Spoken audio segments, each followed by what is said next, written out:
Okay, so this video is going to be about being bipolar. A lot of my other, well, I don't have a lot of videos, but the majority of my other videos are about being bulimic because I also have problems with an eating disorder, which is not fun either. Anyways, so just a little bit about being bipolar. If anybody doesn't know what that is, I'm assuming if you're looking this up you might, but if not, we'll just go over.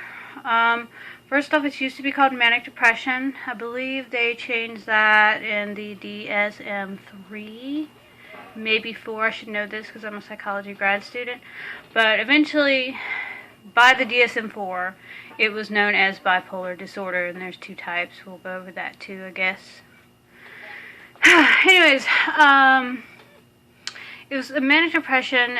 Sort of had a negative connotation to it because if you sort of think about it, manic, like you're a maniac, and depression, and I guess they just thought that bipolar was a more neutral term for it and a better, I don't know, not really encompassing because it's a little bit ambiguous, I guess. Alright, now I'm starting to ramble.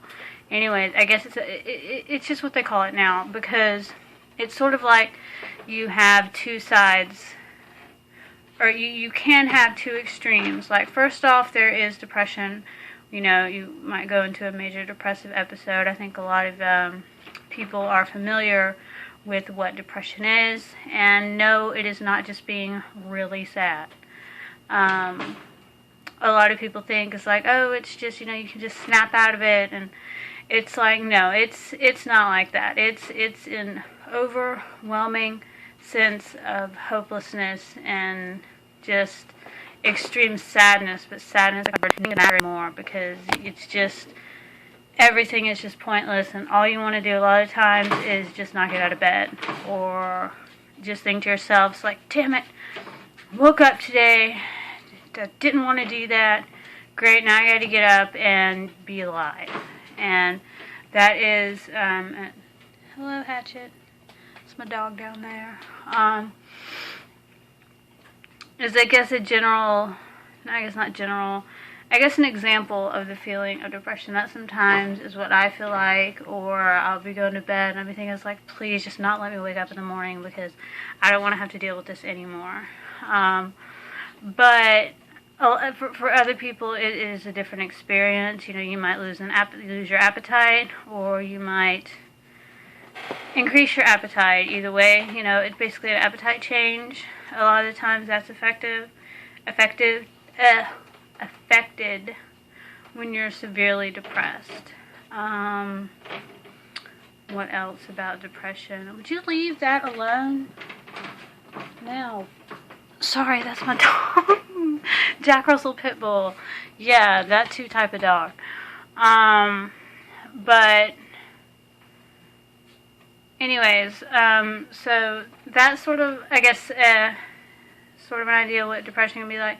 Now, mania is not necessarily the opposite, but it kinda is. It's like you have this overwhelming sense of euphoria, you have all this energy, and you have racing thoughts, which I cannot stand. Racing thoughts are horrible. A friend of mine, excuse me, who also, I mean, is bipolar, and she also has an eating disorder as well, was telling me that racing thoughts is like, you know how when you go on Wikipedia and you're reading an article and it'll be like a little blue link and you can click on the link and it'll go to something else, and then you're reading that article and you click on the link and it goes to something else, you click on the next link and it goes to something else. So if you ever so do that. Go on Wikipedia, start to read an article, click on the first link you see, start reading that, the first link you see, click on that, and just keep doing that. Now magnify that by about, I don't know, 10. And that's a general idea of what it's kind of like to have racing thoughts. You have so much energy, you think you're on top of the world, you don't want to eat, you don't want to sleep, you're kind of cracked out.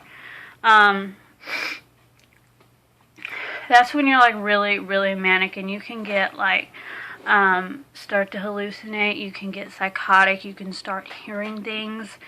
I guess that's the part where it gets scary. Like, at first it sounds like, oh, that's cool, you know, you're naturally feeling all that high, and it's like, no, it's not. Because, you know, once you have a high, there's inevitably going to be a low. And that's where depression kicks in. I mean, so there can be like a cycle. There's also something called hypomania, which I get more often than I do get mania. And hypomania is a, hypo meaning less, I guess. Is like when you say somebody's hyper or is up, hypo with an O down. So not as hyper, I guess. Hypomania, which is a lower form of mania where you do have all this energy. But for me, when I get manic, I usually have a lot of nervous energy. I'm like really, really hyper and everything, but I'm really anxious and my heart's racing and it's just horrible. It's almost like having a constant low-grade panic attack. That's why they give me Klonopin. Is a lot of times it's how my mania manifests itself.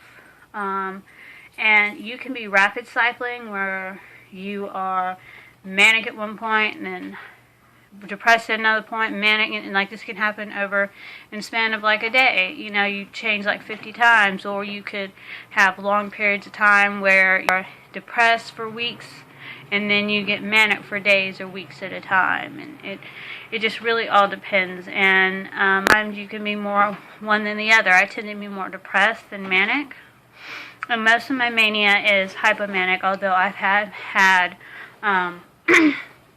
major psychotic manic episodes before, and that makes me bipolar type 1. Bipolar type 2 is when there's not so much major manic episode, but that you mostly are having hypomanic episodes, and it's more closer to the depression side, because you don't get as manic in type 2 bipolar. And one thing that happens with me is I get dissociative symptoms. One that is called derealization. This happened to me at work once, which was really bad.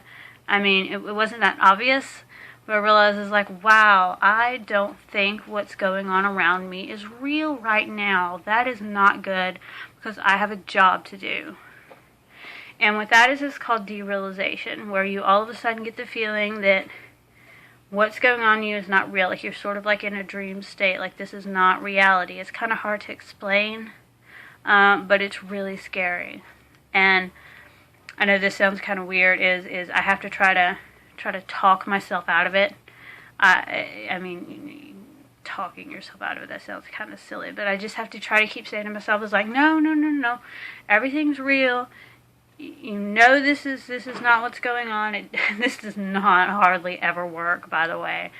But to try to just calm down, just to having this feeling, is that I just try to keep telling myself, is like, no. This is really what's really going on.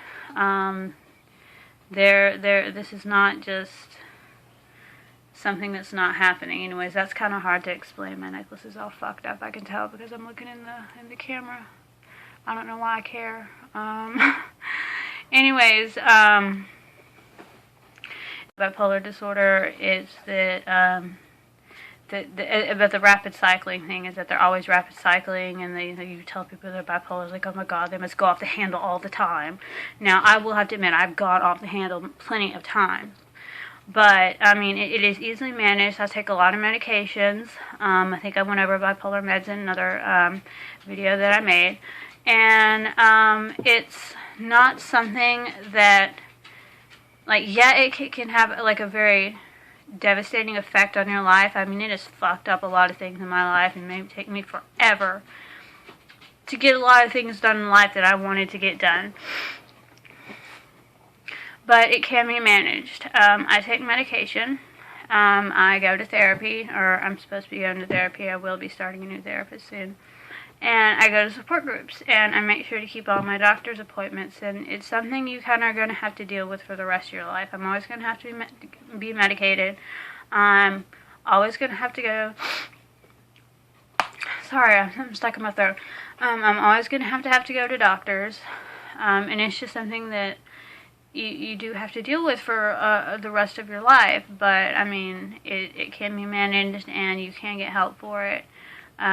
You know, and sometimes it takes you having to want to get help for it, but that's true with a lot of mental illnesses, especially though, I mean, with the mania, not so much with the depression. People with depression are likely to seek help, but a lot of times bipolar can be underdiagnosed because when people go in and they're explaining their depression symptoms, but they're not explaining their mania symptoms